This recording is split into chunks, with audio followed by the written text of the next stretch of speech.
noite a todo o povo de Deus, que a paz do Senhor.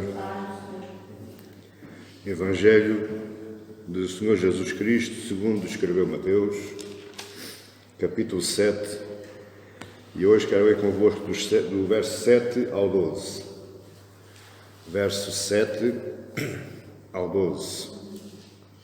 Com este texto queria dar seguimento ao nosso estudo sobre o Sermão do Monte, e hoje pensando convosco acerca da regra de ouro. A regra de ouro.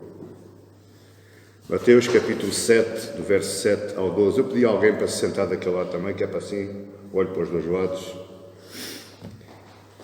Pedi e dar-se-vos-á. Buscai e achareis. Batei e abrir-se-vos-á. Pois todo o que pede recebe, o que busca encontra, e a quem bate abrir-se-lhe-á. Ou qual dentre vós é o homem que, se porventura o filho lhe pedir pão, lhe dará pedra? Ou se lhe pedir peixe, um peixe lhe dará uma cobra? Ora, se vós, que sois maus, sabeis dar boas dádivas aos vossos filhos, quanto mais vosso Pai que está nos céus dará boas coisas aos que lhe pedirem. Tudo quanto, pois, quereis que os homens vos façam, fazei-o vós também a eles, porque esta é a lei e os profetas. Vamos ler o verso 12 novamente. Tudo quanto, pois, quereis que os homens vos façam, assim fazei-o vós também a eles, porque esta é a lei e os profetas. Que o Senhor Santo Espírito ilumine os nossos corações e as nossas mentes, leve cativo os nossos pensamentos, para que nós possamos entender tudo o que for falado hoje. Que esta palavra se torne prática nas nossas vidas, para a honra e para a glória de Jesus. Que o abrir dos meus lábios e o meditar do meu coração sejam, Senhor meu Deus, agradáveis na Tua presença. Meu Rei, meu Senhor, rocha minha. Amém e glória a Deus. Sermão do Monte, e hoje falando sobre a regra de ouro. A regra de ouro, e a regra de ouro está no verso 12. Esta é a regra de ouro de todo o cristão. O verso 12. O Sermão do Monte divide-se, nós estamos já no finalzinho. Falta para aí 2 ou 3 mensagens para nós finalizarmos este que é o ensino mais básico da fé cristã. Todo cristão deve saber, deve conhecer o Sermão do Monte, porque nele está contido todo o firme fundamento da fé cristã. Eu disse no início deste sermão que este sermão foi a única coisa, foi o único ensinamento que Jesus pregou ao longo de 3 anos. Ele só pregou este sermão. Este sermão está contido também nas palavras que Deus entregou a Moisés para entregar ao povo, ou seja, a lei, e Jesus vai novamente vincular o seu discurso no verso 12, no final do verso 12, porque diz: porque esta é a lei e os profetas. Lá atrás ele diz que não penseis que eu vim revogar a lei ou os profetas. Eu não vim revogar, eu vim para cumprir.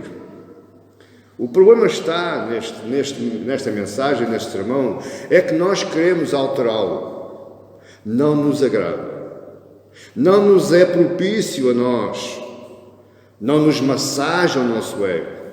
Tudo aquilo que Jesus fala é contra a nossa própria vontade humana, a nossa natureza.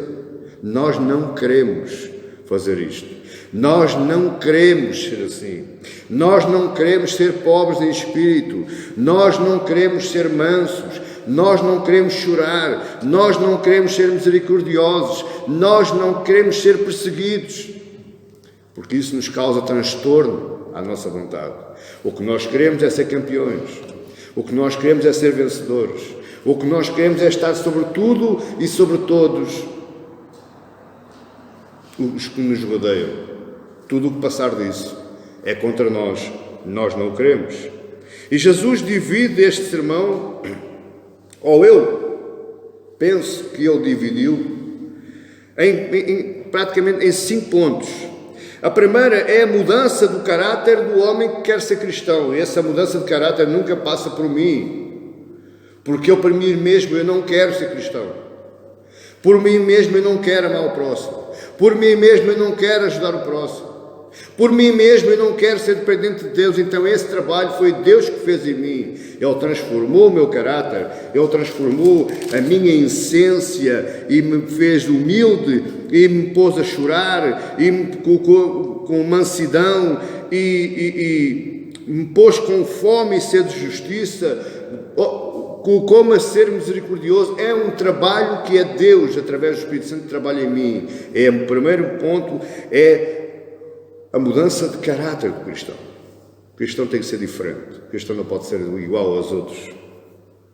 O segundo ponto é a vida influenciadora desse que foi transformado. E ele começa a ser sal, e começa a ser luz, e começa a incomodar o mundo, e começa a influenciar o mundo, a começar pela sua própria casa. O terceiro ponto é o ensinamento referenciador do homem que é cristão, porque ele começa a viver de uma forma diferente. Ele olha para os outros não tendo vontade de o matar, não tendo vontade de o cobiçar, não tendo vontade de o invejar, não adultera de forma nenhuma, não fala mal, tem um falar diferente, não se vinga, acima de tudo ele ama ao próximo. O quarto ponto é a vida de piedade prática. Esse homem que foi transformado, esse homem que agora é influenciador, esse homem agora que vive em função de um ensinamento diferente do mundo, ele se torna piedoso, naturalmente. Ele ora, ele jejua, ele não anseia pelas coisas do mundo, ele tem uma vida de luz, porque os seus olhos e o seu corpo é luz agora, ele só serve a um Senhor e a sua vida é em função disso. E o quinto ponto é esta vida de piedade prática, como é que eu a vivo perante Deus e perante o mundo. Porque não vale a pena não sejamos ignorantes hoje. Não vale a pena conhecer o Sermão do Monte de trás para a frente se eu não o viver. Isso para Deus é traição. Isso para Deus é andar servindo dois senhores, andando saltimbancando de um lado para o outro. Ou eu sirvo a Deus, ou eu sirvo a Mamon. Ou eu sirvo a Deus, ou eu sirvo o diabo. Ou eu sirvo a Deus, ou eu sirvo o mundo. E aqui chegados agora, Jesus nos dá uma regra de ouro. Como é que eu posso viver essa vida toda, pastor? Mediante o verso 12. Se você conseguir viver o verso 12, você consegue viver o Sermão do Monte todo. Porque Jesus diz, assim pois, como quereis que os homens vos façam, fazei-o vós a eles. Quando? Em primeiro lugar. Não é depois? Não, é em primeiro lugar. Se eu quero viver uma vida, se eu quero viver com alguém, se eu quero me influenciar com alguém, se eu quero me socializar com alguém de uma certa forma, então vou ser eu em primeiro lugar que vou impor o ritmo. Se eu quero viver de uma forma, eu tenho que pô-los a viver da forma como eu quero viver. Está entendendo, não? Esta é a regra de ouro, acerca do que devemos fazer em relação ao próximo, acerca daquilo que devemos fazer que agrada a Deus. Se eu quero ser amado, eu tenho que amar primeiro. Se eu quero ser respeitado, eu tenho que ser respeitado primeiro. Se eu quero viver condignamente, eu tenho que proporcionar uma vida condigna primeiro aos outros. Porque não sejamos ignorantes, novamente eu digo, porque esta passagem do verso 7 ao verso 12, ela tem sido totalmente denegrida. É uma vergonha. E eu não me importo hoje falar assim, porque é uma vergonha. Aquilo que transformaram as palavras de Jesus em mensagens, em campanhas, em... Eu nem sei o que é adjetivar mais. Porque eles dizem, vê pastor, nós podemos sim comer o melhor da terra. Nós devemos comer o melhor da terra. Porque Deus diz, bate, busca e achareis, abrir-se-vos-á, e todo aquele que pede recebe. Vê pastor. Pois é, mas esquece o verso 12. A conclusão do pensamento de Jesus.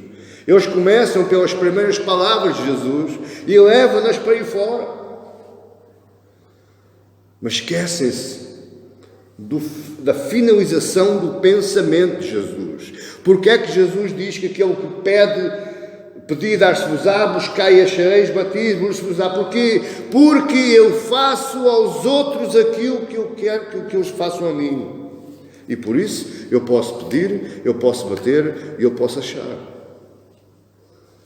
Amar é um verbo transitório. Amar não é um verbo abstrato, e isto é muito complicado falar no púlpito de uma igreja acerca de amor.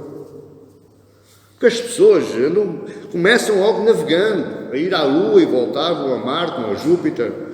Não, amar é um verbo transitório, exige um complemento.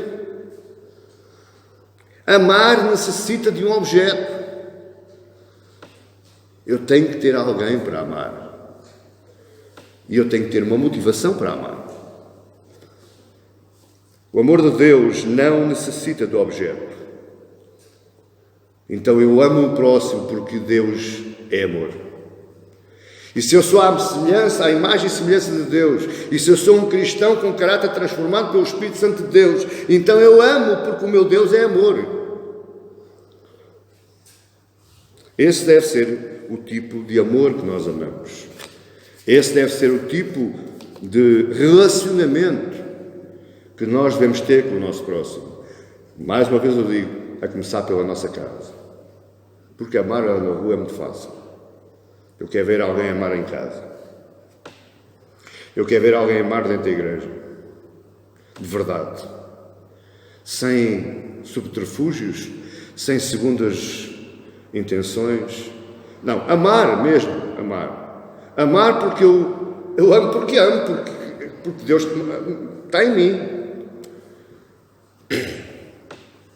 Entenda uma coisa, o amor não é uma opção. Eu vou para a igreja e tenho que começar a amar. Não, isso não é amor. Amor não é uma opção. Amor é lei. E é uma lei irrevogável. Já Paulo diz nas suas cartas que vai passar a ciência, vai passar a fé, mas o amor nunca passará. E porquê que o amor nunca passará? Porque nós vamos para a glória de Deus e Deus é amor. Se você não sabe o que é Deus, Deus é amor. Não vale a pena estar a dividi-lo. Deus é amor. E por isso é que o amor não é uma obrigação, não é uma opção, é uma lei. Mas você pode me perguntar, é possível amar por obrigação? Não. Mas também não é opcional. Você ou ama ou não ama. Se você não ama, não é cristão. E eu ainda adianto mais. Se você não ama, não é salvo. Se você não ama, não pratica a santidade. Portanto, amor não é uma opção. Não é uma obrigação. Amor é um sintoma de um caráter transformado por Deus. Se quer conhecer alguém, se ele é cristão ou não, deixe-o falar. Deixe-o exprimir palavras. E você vai vendo quantas cobras ele começa a deitar pelos seus lábios fora. Em vez de palavras de amor, palavras de misericórdia, palavras de compaixão. Mas estamos perante a regra de ouro do cristianismo. Que regra é esta? E para nós conhecermos esta regra, nós temos que compreender que, em primeiro lugar, que a promessa de Deus, ou por causa da promessa de Deus, o próprio Deus nos leva a amar. Em segundo lugar, a paternidade de Deus nos leva a amar. Eu amo porque sou filho de Deus. E em terceiro lugar, o propósito de Deus para os seus filhos, ou por causa do propósito de Deus, Ele me leva a amar. Se eu conhecer a promessa de Deus, se conhecer a paternidade de Deus e se conhecer o propósito de Deus, eu começo a amar um amor verdadeiro. O amor do tipo do amor de Deus.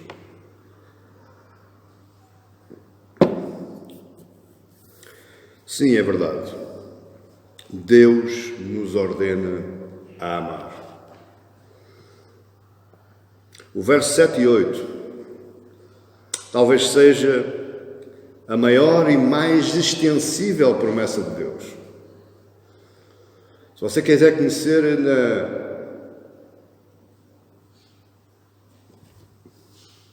na objetividade das promessas de Deus, é conhecer o verso 7 e 8.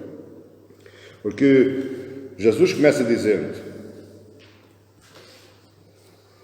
pedi e dar-se-vos-á. Portanto, se vocês pedirem, dar-se-vos-á. Buscai e achareis. Se vocês estiverem buscando, achareis. Vocês vejam que o Tiago fala nas coisas que nós pedimos, nós já vamos falar nisso. Jesus em Ezequiel diz: buscai-me enquanto podem. Batei e abri-se-vos-á. Ele conclui a promessa: pois todo o que pede recebe, o que busca encontra, e a quem bate abrir-se-lhe-á. Jesus está falando de Deus. Jesus está falando do seu Pai.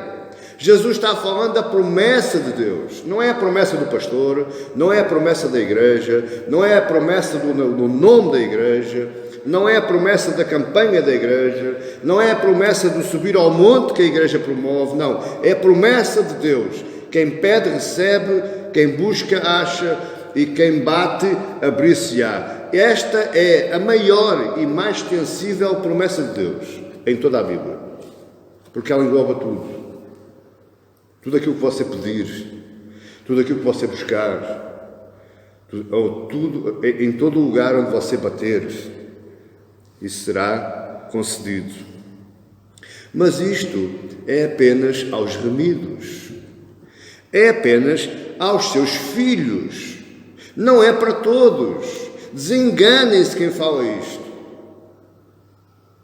Porque ele começa no capítulo 5, verso 3, dizendo: bem-aventurados os humildes de espírito, porque deles é o reino dos céus. Quem são os humildes de espírito? São aqueles que se humilham perante a mão de Deus e dizem: Senhor, a partir de hoje és tu na minha vida. Esse é o humilde de espírito, é o macário, é o pobre que se arrasta dependente da graça de Deus. Esta promessa é para os seus filhos, apenas para os remidos. E por causa desta promessa, por isso é que esta é uma regra de ouro, e regra é para ser cumprida, não é para ser transformada, nem é para ser colocada à minha maneira, não. A regra é para ser cumprida. Assim como em tudo na nossa vida. Existem regras que não podemos alterá-las, senão estamos a fazer batota. A regra é para ser cumprida. E eu, para cumprir perante esta promessa, e apenas perante esta promessa, é que eu posso amar e me posso sacrificar pelos outros. Porquê? Porque eu sei que a seguir o meu Pai, que está nos céus, me vai satisfazer as minhas necessidades, conforme está aí no verso 9 e no verso 10. Ainda tenho a igreja a ouvir-me? Porque é como amo e porque é como me sacrifico pelos outros. Porquê? Porque o Pai me garante a sua generosidade na minha vida. E isso torna-me mais fácil a mim amar, atentar ao próximo, ser zeloso pelo próximo, sacrificar-me pelo próximo, porque eu sei que Deus é generoso. Mas atenção, eu amo não por algo que eu vou receber, mas eu amo por algo que eu já recebi. Não percebi nada, pastor. Porque Deus amou o mundo de tal maneira que enviou o seu Filho unigênito à terra, para que todos quantos nele creem não pereçam, mas tenham a vida eterna. Foi Ele que prometeu, foi Ele que morreu, foi Ele que verteu o seu sangue. Então eu hoje amo não por aquilo que eu vou receber, mas por aquilo que eu já recebi. Eu me sacrifico pelo próximo por aquilo que eu já recebi. Eu amo o meu próximo por aquilo que eu já recebi e não por aquilo que eu vou receber. E isto é barganha com Deus, isto é chantagem com Deus. Porque o Senhor prometeu na sua palavra que se eu pedir eu recebo, se eu bater o Senhor abre uma porta, se eu buscar eu acho. Não. Eu tenho isso tudo porque Ele já fez, porque Ele me amou primeiro. E para nós entendermos isto, e aí é que está o engano.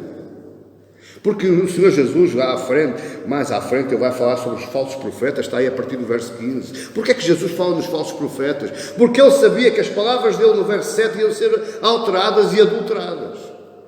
Iam ser mal ensinadas.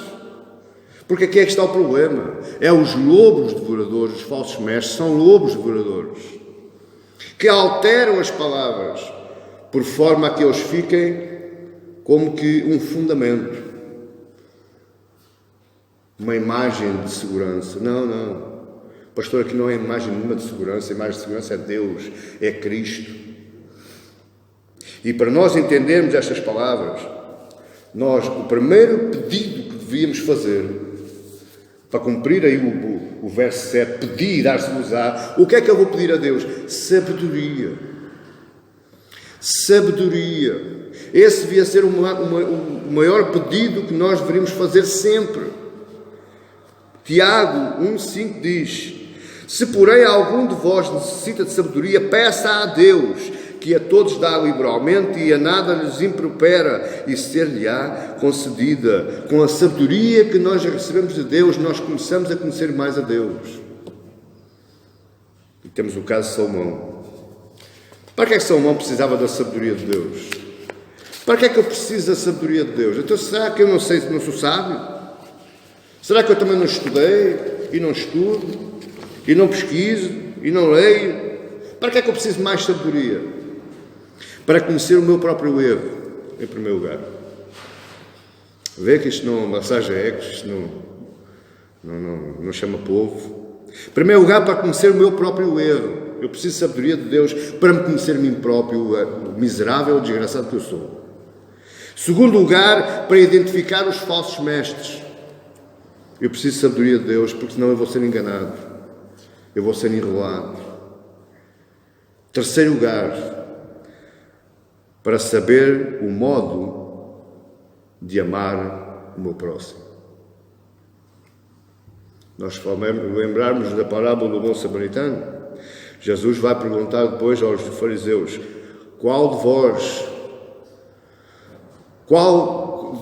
qual é que vós dizeis que saiu mais exaltado ou mais glorificado? E os fariseus tiveram que dizer: foi o samaritano. Porque o samaritano foi sábio. O samaritano conhecia a Deus e conhecia o amor ao próximo. Os versos 7 e 8 nos mostram estes princípios. Mas não nos apresentam os métodos, infelizmente. Desengane-se quem pensa que Deus anda aqui a brincar ao monopólio. Um jogo em que nós podemos alterar algumas coisas e sair por cima. Não, desengane-se. Deus não nos apresenta métodos. E como Deus não nos apresenta métodos, mais uma vez, eu necessito de sabedoria de Deus para conhecer os princípios dele. Porque eu tenho que me reger não pelos meus métodos, mas pelos seus princípios. Porque é Ele quem me conduz e a vontade dele é que tem que ser feita e não a minha. Por isso é que é tão importante conhecermos a vida de Jesus. E o modo em como Ele se apresentou ao mundo. Embora sendo Deus, não usurpou passar-se ou fazer-se ser como por Deus. Como alguns de nós queremos fazer. Como é que eu conheço os princípios de Deus? É lógico que só permanecendo na sua palavra. Se eu não leio a sua palavra, se eu não medito na sua palavra, se eu não me apaixono pela sua palavra, eu nunca vou conhecer a Deus e nunca vou conhecer os princípios de Deus. E até porque a Escritura só faz sentido para quem tem relacionamento com Deus. Existe muito bom homem, muito boa mulher, conhece muita Bíblia, muita Bíblia, muita. Versículos, traz para a frente, até sabe o número das páginas e tudo, mas conhecem muito pouco de Deus, muito pouco de Deus, porque só quem tem relacionamento com Deus é que a Escritura faz sentido, não existe outra forma. Agora, vamos entender uma coisa, Jesus está falando para os discípulos. É, pastor? É. Jesus chamou os discípulos. Veja aí no capítulo 5, verso 1. Vendo Jesus as multidões, subiu ao monte e, como se assentasse, aproximaram-se os seus discípulos e ele passou a ensiná-los. Jesus está falando para os seus discípulos. A multidão está lá porque está. Jesus hoje está falando para os seus discípulos. Se por acaso tiver aqui povo que não é discípulo de Jesus, só está aqui porque está. Jesus está falando para o seu povo. Jesus está falando para os seus filhos. Jesus está falando para aqueles que Ele comprou com o seu sangue. Só por causa disso, já nos devia chamar uma atenção especial. Se Ele está falando especialmente para mim, então é muito falta de respeito eu não ouvir. É, não é? É lógico que é. É muito falta de interesse se eu não ouvir. É porque eu nem estou para aí virado para Ele. Os discípulos estavam lá. A multidão também estava lá. Só que a multidão disse assim. E quando Jesus acabou de proferir estas palavras, verso 28, estavam as multidões maravilhadas com a sua doutrina. Doutrina é ensinamento.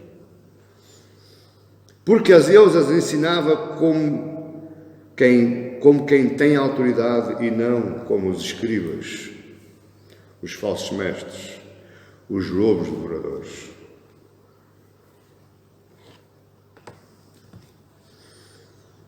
Esta promessa de pedir, de buscar e de bater, ela tem que ser vivida em obediência. Desengane-se. Desengane-se se você pensa que vai obrigar a Deus a abrir os céus. Porque Ele abre as janelas dos céus e derrama bênçãos, como lá está o Deuteronômio 28. Desengane-se. Porque o Deuteronômio 28 fala de obediência. E aos desobedientes Ele não abre nada. Ele não escuta, Ele não ouve, Ele não atende. Esta promessa só faz sentido para quem é obediente à sua palavra. Ao seu ensinamento. Pedir, buscar e bater só faz sentido quando existe submissão a Deus. Tiago diz, no capítulo 4, verso 3, pedis e não recebeis. Então, mas ele está aqui a dizer, se eu pedir, eu recebo. É, não é? Mas o Tiago diz, pedi e não recebeis. Porque pedis mal, para esbanjardes em vossos prazeres. E muitas vezes pedimos em desobediência, pedimos egoisticamente. Deixa-me só fazer uma pergunta. Há quanto tempo você não clama por um irmão seu? Há quanto tempo você não clama por ele e não por si próprio? Amém, igreja? Isto é sério. Não vale a pena andarmos aqui a pensar que Deus é nosso escravo. Não. Nós é que somos os servos. Nós é que temos de ser obedientes. E por essa razão, pela razão da nossa obediência, Ele atende, Ele escuta e Ele abre. Esta prática do pedir, do bater e do buscar, ela tem que ser constante. Constante. E só conseguimos fazer isso constantemente quando a sabedoria de Deus nos alcança. Porque com a sabedoria de Deus eu vou saber que eu de mim mesmo nada tenho, de mim mesmo nada posso, eu não sei de nada, e se não for a graça de Deus derramada na minha vida, eu não sou ninguém. Apenas com a sabedoria de Deus eu vou ficar consciente disso, e então pela sabedoria de Deus, sabendo essas coisas, eu peço, eu busco e eu bato. 3 verbos que nos conduzem progressivamente a um crescimento de total dependência. De total dependência. O tal Macário lá do capítulo 5, verso 3. Quando eu me torno humilde em espírito, me torno dependente de Deus, facilmente eu peço, eu busco e eu bato constantemente, porque sei que só dele vem a graça para a minha vida. E isto tem que ser feito a partir da passividade. Nós devemos sair da passividade. E só assim nós seremos atendidos por Deus. Quando nós nos tornamos ativamente dependentes dele, Ele também ativamente provê a minha vida. Não é cá com campanhas, não é cá com sacrifícios, esqueça isso. Com poderes super espirituais, esqueça isso. Quando você se tornar obedientemente dependente dele, este verso 7 e verso 8 faz sentido na sua vida, sim. Em segundo lugar, nós vimos que a promessa de Deus me leva a amar. Eu amo, eu faço ao outro, porque eu tenho uma promessa de um Deus generoso na minha vida. Agora, em segundo lugar, a paternidade de Deus Ele me leva a amar. Porque Ele é Pai. E é um Pai que não é um Pai qualquer. É um verso 9. Ou qual dentre vós é o homem que, se porventura o filho lhe pedir pão, lhe dará pedra? E ou se pedir um peixe, lhe dará uma cobra? Ora, se vós, que sois maus, sabeis dar as boas dádivas aos vossos filhos, quanto mais vosso Pai, e o vosso Pai aí na sua Bíblia está em letra maiúscula. Jesus está falando de Deus, não está falando do Pai terreno, do Pai dos discípulos, Ele está falando do Pai dos céus. E continua, que está nos céus, dará boas coisas aos que lhe pedirem. E Ele vai dar boas coisas, sim. E eu garanto isso em nome de Jesus hoje. Quando você for obediente e quando você se tornar dependente dele, quando você baixar o nariz, baixar a sua arrogância e estiver clamando pela graça de Deus as migalhas que caem da mesa dos senhores. Amém, igreja?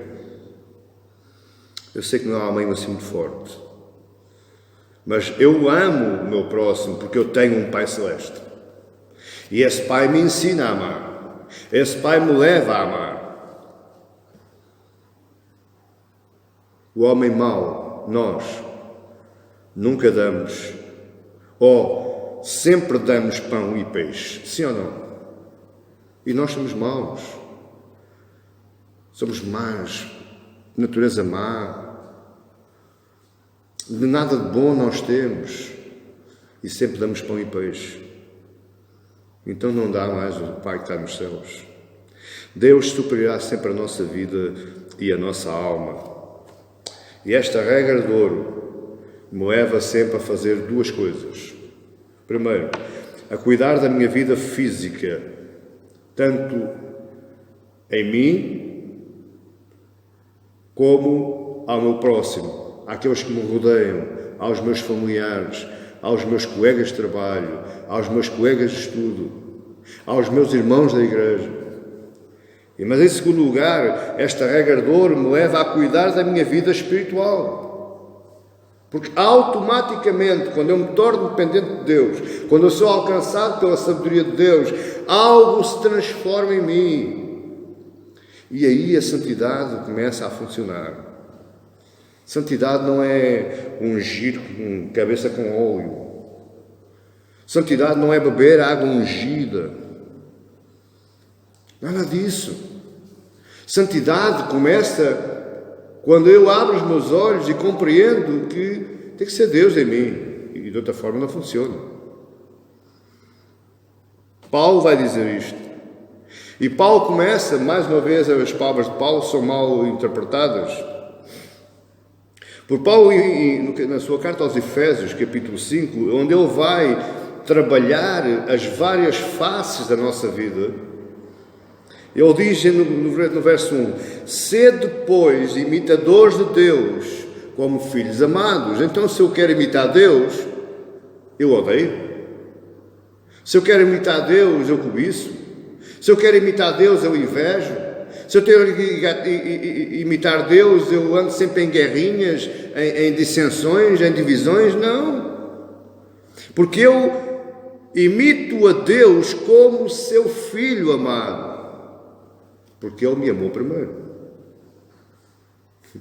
Esta é a regra de ouro. E se você olhar para aí, em Efésios, ele depois vai falar na esposa, ele vai falar no esposo, ele vai falar nos filhos, ele vai falar nos servos, ele vai falar nos patrões, nos senhores. Então eu tenho que imitar Deus, não é somente na igreja. Eu tenho que imitar Deus na minha casa, eu tenho que imitar Deus no meu trabalho, eu tenho que imitar Deus no café, onde eu vou beber o meu café, eu tenho que imitar Deus no lugar onde eu vou fazer as minhas compras. Porquê é que eu imito Deus? Porque sou filho amado. Porque a paternidade de Deus sobre mim me leva a amar. Eu quando falo aqui amar, é tudo isto que eu estou dizendo. Quando eu faço aos outros aquilo que eu quero que me façam a mim, isto é amor. Paternidade de Deus deve-me levar a uma vida ativa em amor. Eu amo porque Deus me ama. Eu amo porque Ele é meu Pai e o meu Pai é amor. Você entendeu isto? Você entendeu isto? Glória a Deus. Por causa desta paternidade, nós não devemos limitar o nosso amor. Eu amo aquele porque eu gosto mais dele. Eu amo aquele porque é mais simpático. Não, isso não é ser filho de Deus. O facto de eu ser filho de Deus me leva a não viver uma vida limitada em amor. Novamente, João 3,16. Porque Ele ama o mundo de tal maneira. Este mundo não é o mundo, este mundo é os seus filhos. Ele amou o mundo de tal maneira que enviou o seu Filho para todo aquele que nele crê. Veja que Deus limitou apenas aqueles que creem e aqueles que não creem. Não é aqueles que são mais bonitinhos, aqueles que falam melhor, aqueles que nos fazem mais favorzinhos, aqueles que me batem mais nas costas, aqueles que me dão mais beijinhos. Não. Esse não é o amor que estamos falando. Por causa da paternidade de Deus, eu não posso ter limites no meu amor, no meu zelo e no meu interesse pelo meu próximo. Porquê? Porque Deus fará sempre muito mais por nós daquilo que eu posso fazer pelos outros. Porque Ele é meu Pai.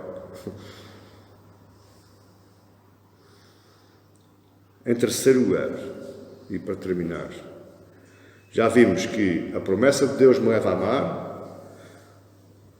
a paternidade de Deus me leva a amar, e o propósito de Deus para a minha vida me leva a amar os outros também. Verso 7 a 11, lemos todos. Pedi, dar-se-vos-á, buscai e achareis, batei e abrir-se-vos-á, pois todo o que pede recebe, o que busca encontra, e a quem bate abrir-se-lhe-á. Ou qual dentre vós é o homem que, se porventura o filho de pedir pão, lhe dará uma pedra, ou se lhe pedir um peixe, lhe dará uma cobra? Verso 11. Ora, se vós que sois maus, sabeis dar boas dádias aos vossos filhos, quanto mais o vosso Pai que está nos céus dará boas coisas aos que lhe pedirem. Então, qual é o propósito de Deus? O propósito de Deus é atender à minha vida. O propósito de Deus é prover a minha vida. O propósito de Deus é cuidar da minha vida. E por causa desse propósito, eu também devo cuidar da vida dos outros. Isso é ser misericordioso. Como está lá no capítulo 5, verso 7. 7, vamos ver se é o 7. Exatamente. Bem-aventurados os misericordiosos, porque alcançarão misericórdia. Eu só sou misericordioso quando eu conheço o propósito de Deus na minha vida. E por causa do propósito de Deus na minha vida, por causa daquilo que Ele faz na minha vida, eu vou fazer aos outros também. Que propósito é este? Este propósito é o amor perfeito do Pai refletido na vida de cada filho. E isto não tem nada a ver com capacidades internas ou espirituais. O Deus ama-me mais porque eu sou mais super espiritual. Não. Deus ama a todos de igual forma. Eu estou aqui cansado de dizer. Quando Deus olha para nós, Ele não vê indivíduos, Ele vê o sangue do seu Filho na cruz. E por causa disso Ele nos ama de forma igual. E por causa disso Ele nos santifica de forma igual. Mas essa capacidade, essa certeza, ela deve ser buscada pelas Escrituras. E é essas Escrituras que nos vão alicerçar mais acerca do amor de Deus para nós. Você está entendendo o que eu estou dizendo? Se você vive fora de Deus, esqueça o amor de Deus. Se você vive fora da Escritura, esqueça as promessas de Deus. Porque tudo isto está entronizado, tudo isto está enquadrado e não pode ser separado. Isto é uma regra. O homem pode ser esporadicamente ou ter um rasgo de piedade esporádica, fazer uma boa ação, lembrou-se de fazer e fez. Isso é bom, é claro que é bom. Mas o homem por si só, fora de Deus, o homem nunca vai ser piedoso. O homem por si só, fora de Deus, nunca vai amar, nunca vai ser misericordioso, nunca vai ter compaixão dos outros. Por isso é necessário que nós conheçamos Deus.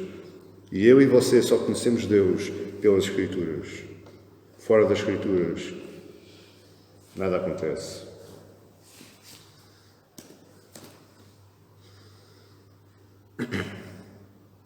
Apenas os cristãos sustentados pelas Escrituras podem viver uma vida de permanente amor.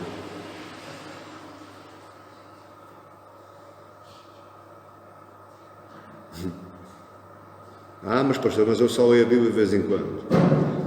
Cuide da sua vida. Cuide da sua vida. Este amor também, e eu estou terminando já, este amor também não deve ser praticado, olha o que eu vou dizer agora, este amor não deve ser praticado para eu receber algo em troca da parte de Deus. Por outras palavras, eu não amo ninguém para influenciar a Deus. Não, Deus me influencia para eu amar alguém. É ao contrário. Mas eu, se for muito amoroso, Deus vai encher, vai se mover no seu espírito. É mentira, você está enganado. Você é doido. Você pensa que consegue influenciar Deus com as suas atitudes? Com os seus rasgos de piedade diária? Não. Deus é que o vai influenciar a si, para que você faça essas coisas. Eu faço porque eu conheço o meu Pai. Eu sou piedoso porque eu conheço o meu Pai. Eu sou misericordioso porque eu conheço o meu Pai. E não para fazer chantagem com ele. Deus, olha que eu fiz. Como uma vez me disseram para mim, pastor, Deus é obrigado a abençoar-me. Porquê? Porque eu dou o dízimo. A sério. E você pensa que o seu dízimo vai obrigar a Deus? Então vai continuar sempre assim, enganado. Porque você devolve o seu dízimo, não é devolve o seu dízimo, porque o ama. E não para o obrigar a abençoá-lo. É claro que Deus vai abençoá-lo. Porque Ele sempre abençoa os seus filhos. Com muito mais daquilo que eu lhe peço. Está aí o verso 11. Agora não é aquilo que eu faço que influencia Deus. O mundo está louco, está doido.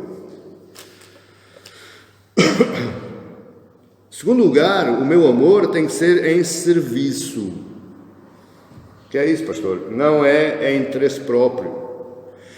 O meu amor pelos outros, o meu amor pelo próximo deve ser altruísta, sem esperar retorno. Eu faço porque eu estou servindo, porque eu sou servo. Como está lá em João 18, quando Jesus lava os pés aos discípulos e diz: se eu sou mestre e vos fiz a vós, agora façam vocês aos outros.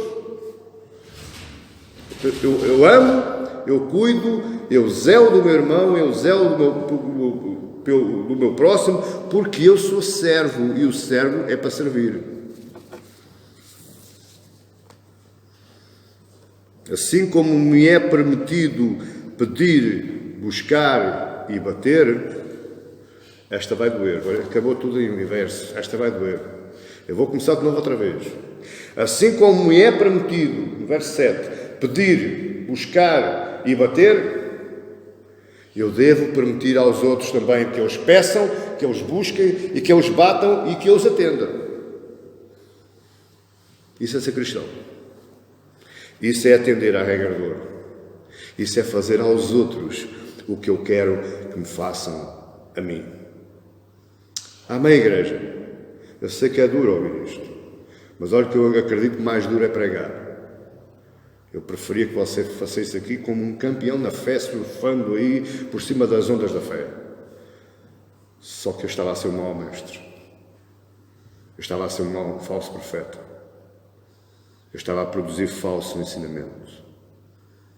Nós temos que ser para os outros aquilo que nós gostamos que os outros façam a nós. Isso é a regra do cristianismo, isso é a regra do ouro de Jesus. Porquê é que eu tenho que fazer isto? Porquê que eu tenho... Pastor, porquê que eu tenho que ser assim? Tenho que ser primeiro para os outros e depois para mim? A minha avó dizia muitas vezes, primeiro eu, depois eu, depois eu, depois eu. Quando eu estiver farto vou pensar ser para o outro.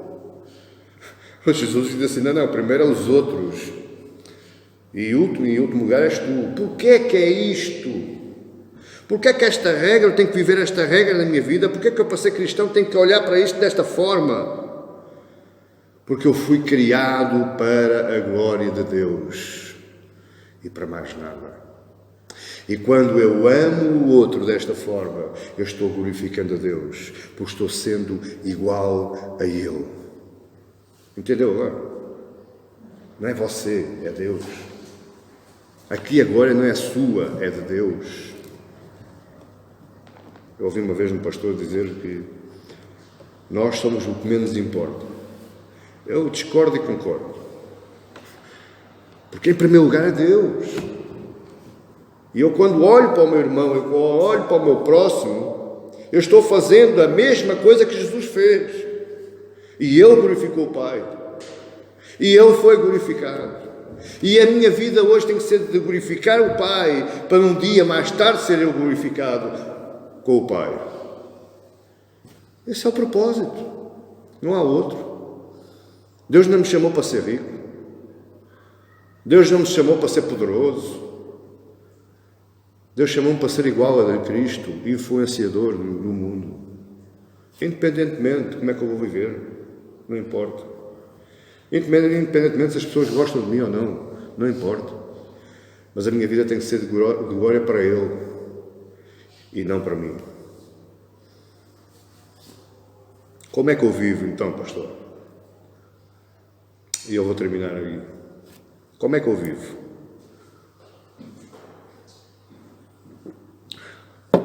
Eu tenho um ponto só. Eu tenho que viver em santidade. O que é isso, pastor, se viver de santidade? É meter-me no mosteiro? É não fumar, não beber, não ir, não fazer? É isso? Não. Nada disso. Isso é invenção dos homens. Viver em santidade é viver uma vida dependente de Deus. Porque com certeza que se eu viver dependente de Deus, Ele me irá ensinar a livrar-me de todas essas coisas. Porque quem pensa que por alta obrigação eu vou viver uma vida de santidade, uma vida muito piedosa, orar muito e refletir muito, e assim Deus vai me olhar muito. Você está doido, você está doido. Você está doido.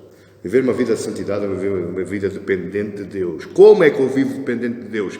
Pedindo, procurando e batendo. Por outras palavras, viver no caminho de Cristo. Quando eu conseguir viver no caminho de Cristo, quando eu conseguir andar no caminho de Cristo, eu estou vivendo em santidade. E ao viver em santidade, eu estou sendo dependente de Deus. E aí sim,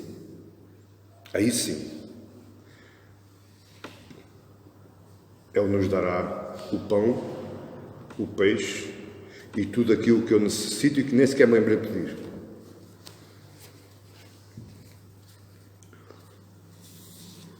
A regra de ouro é uma regra positiva, não é obrigacional. É uma regra positiva. E esta regra positiva, esta regra de ouro, olhando para ela como uma forma positiva, é um sinal de generosidade. Quanto mais generoso você for, mais generosidade você recebe de Deus.